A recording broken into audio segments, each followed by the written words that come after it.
other genes that we know are involved in DNA repair, homologous recombination, other pathways that we think have a high hit potential for also being involved. And so that panel is specifically for breast and ovarian patients. This is just a little more detail on that panel.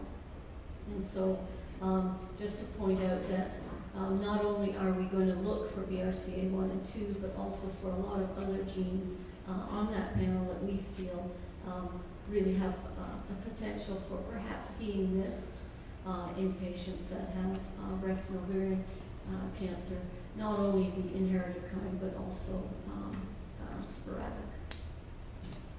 Definitely a higher hit rate for inherited breast and ovarian. The high 5 panel, as we call it, is going to have 555 cancer-associated genes on it, as well as 50 genes associated with hereditary cancer syndromes.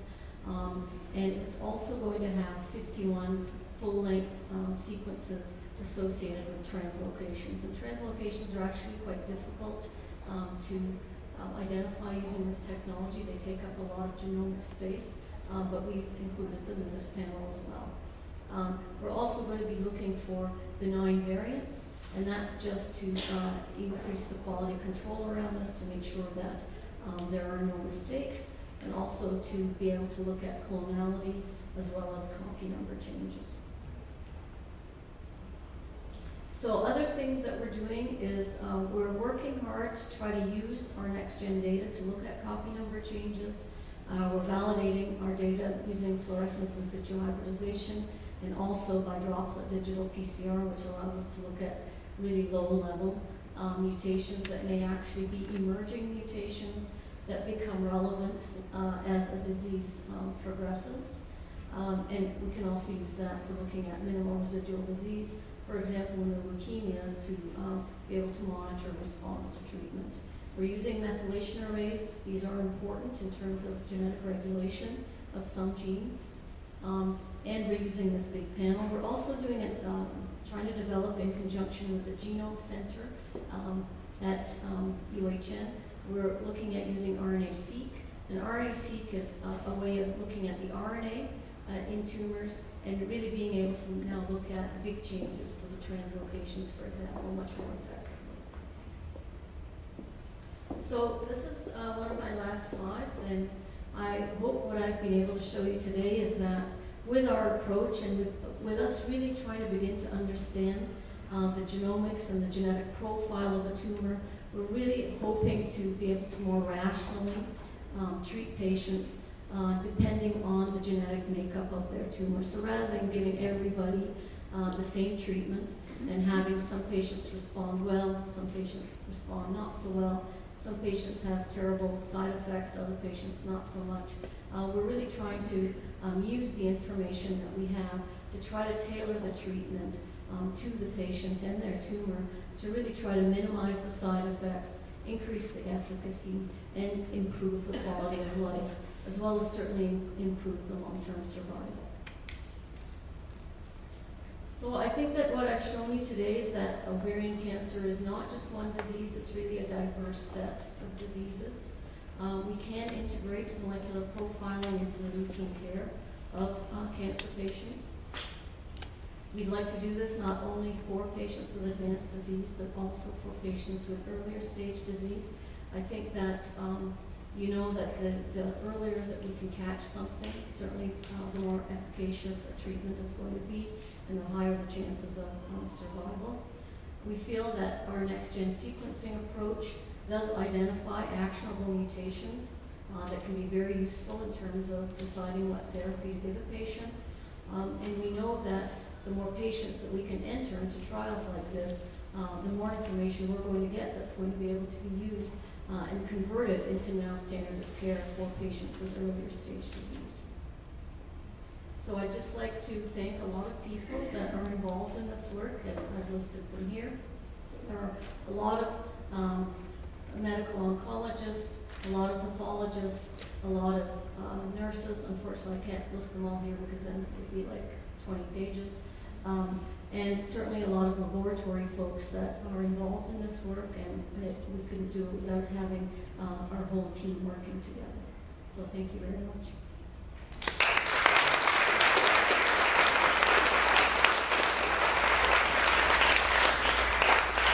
So I'm happy to take any questions, and no question is, too soon. Let me just, run a mic over. Just wanted to ask, Where does the CA 125 blood test come into play in all of this?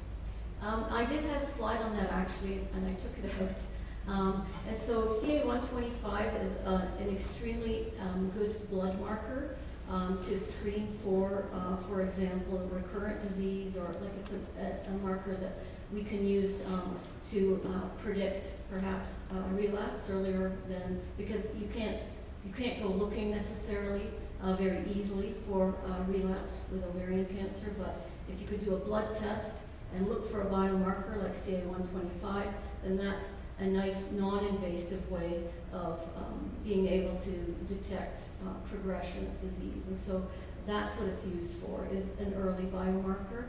But it is a marker that's seen in metastatic disease, and so it's not something that you could use really early on in disease to determine whether a patient is is developing ovarian cancer, for example. So at this point, it's really only used for patients with advanced disease. But it is a very nice marker that one can look for in the blood. Now, we are actually trying to look for genetic markers in the blood as well, using circulating tumor DNA and circulating tumor cells. Again, that is really only useful for patients with metastatic disease because, it's because the tumor is shedding either DNA or cells, and then it's shedding into the blood. And so again, it's not really a marker that you could use for early detection or early screening, but it's certainly non-invasive. I'm about to have, I guess, a targeted, or we're going to try a targeted treatment, and having hematology and a tissue exam with Dr. Rosa, and my recurrence is inoperable. So I've heard of something called the tumor panel. Do members of the genetic staff sit on the tumor panel? Would you decide what treatment I'll get? So I think that what Dr. Rosa would be referring to would be that MySeq panel that I showed you over here. Sorry, go back so far.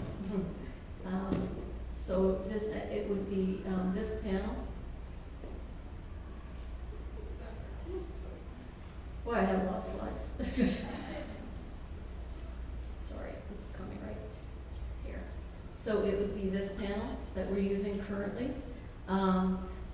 The specific breast and ovarian panel that we have available, and the bigger panel, well, they're not available yet because we're just developing them now. So we have ordered the libraries, which is sort of the first step. And then once we get them, we will start testing samples on those panels.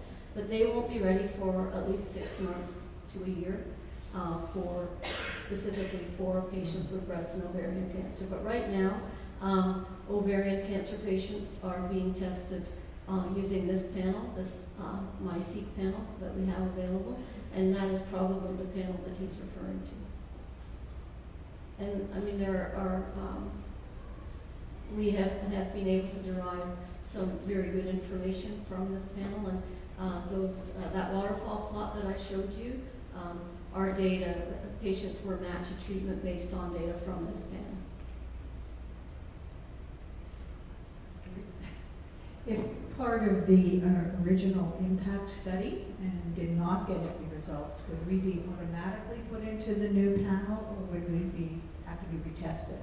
You'd have to be retested. So we can use any leftover DNA that we had, but I think that you would either have to ask your medical oncologist about that, or he or she may suggest it. So you wouldn't just automatically be retested. And unfortunately, quite a few of the earlier cases that we tested were negative, And that's because we were using that very small panel to begin with. Yeah, and it wasn't really very, it wasn't optimal for ovarian cases for sure. Yes? Up to how long ago were you using the small panel? We started using the small panel in 2011, and we stopped using it in May 2012. No, wait a sec. We actually started using the bigger panel in January 2013. So if I could ask folks, the mic is making its way around, and I do see you, okay? So here, we're gonna be at this table, now we're moving over to the other side of the room. But if you look at your report, I mean, your report is available to you. Just look at the list of genes, because we do list all the genes that we've tested, and we actually say what panel we used. And so the Sequinome panel is the smaller panel, and the MySeq panel is now the bigger panel. But it says that on your report. Okay, how do you access that report? You can either ask your oncologist for it, or at PMH there is a way of actually accessing your own medical record. Do you know, Marcus, how you do it? No. You can't get into it. You can get into it. Yeah. They will give you. Okay, I think you may have answered some of my questions here, but I'm a Lynch syndrome patient, but I don't think I'm part, and I'm a Princess Margaret patient as well. But I don't think I'm part of this impact program, and how do I become part of this? So if you already know that you're a Lynch syndrome patient, then you already have the information that you have a mismatch repair gene deficiency. Well, I guess I'm on the border, they call it, because they can find deficiency in my tumors, the MLH1, Right, but they can't find it in my blood. right. So that is because that's an extremely difficult test. And we do send out that test, yeah, unfortunately. It's sent out to the US. I'm sure their results are excellent, but it is a very difficult test to do. So if you don't find it in the germline, then it's difficult to say that you're actually a Lynch syndrome patient, because by definition it has to be in the germline. So there must be other factors that have indicated, or that indicate that you're Lynch syndrome, like that the family is a Lynch syndrome family. So that would be sort of multiple tumor types, multiple patients with tumors at an early age, and so on. And it may be that we just haven't looked enough at other genes that may also be involved. We know that those mismatch repair genes are involved, and if your tumor has MLH1 deficiency, then that's got to be a high probability. But there are still a lot of things that we don't completely know. Okay, so how do I get onto this impact program? So I don't think that right now the impact program is necessarily the best thing for you to go on. Although your medical oncologist is the best person to talk to about that. We are developing a specific Lynch syndrome panel in conjunction with Mount Sinai. And so there will actually be another panel available that may be more useful for you in a few months. Okay, actually it's Mount Sinai that I'm working with on the Lynch syndrome part. Yes, and we do work together. Okay, thank you. Yeah.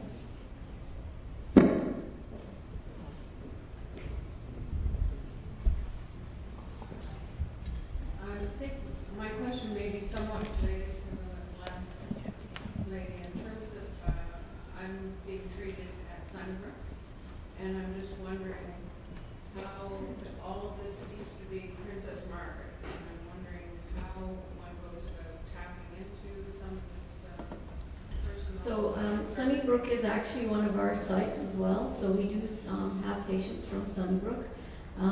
And fortunately, the labs are actually partnered up. So I'm in charge of the clinical genetics service, the lab service for UHN and Sunnybrook.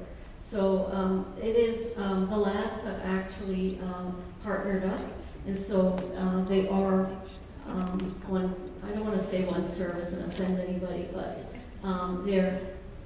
they work very closely together. And certainly patients from Sunnybrook are eligible for the impact trial. You just have to ask your medical oncologist about it. And it's really just in terms of the stage of your disease and whether you're eligible that way rather than where you're located. Speak to a medical oncologist as opposed to a surgeon. Yes. Yes, because the medical oncologist is the one that's giving you your treatment, and the targeted treatment. Not a surgeon.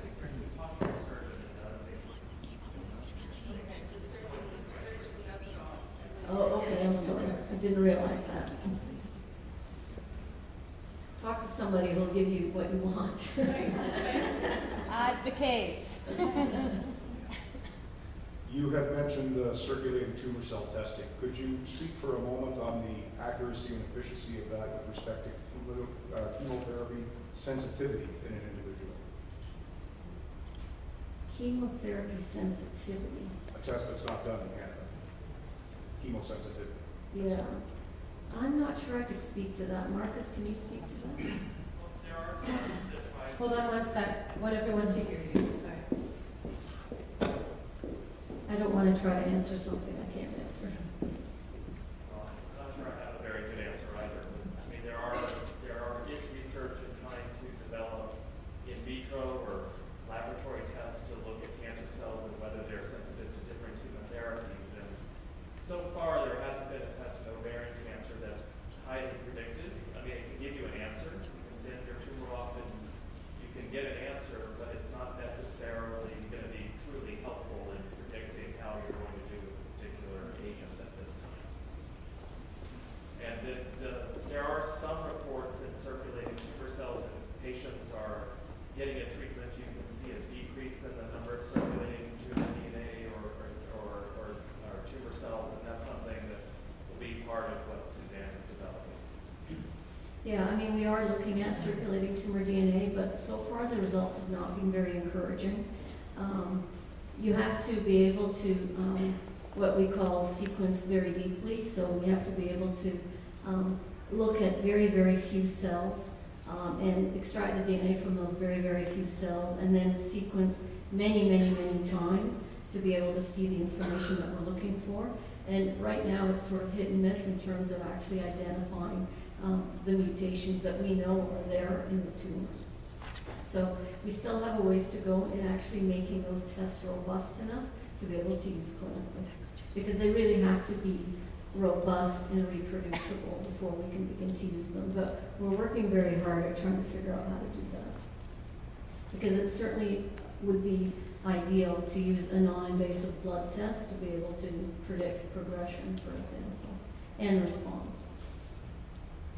But if you have the test outside from Canada made in Germany, why they don't take it in consideration that I'm sensitive of carboplatinum Taxol, but still they're gonna give me the carboplatinum Taxol, or the vaccines I'm also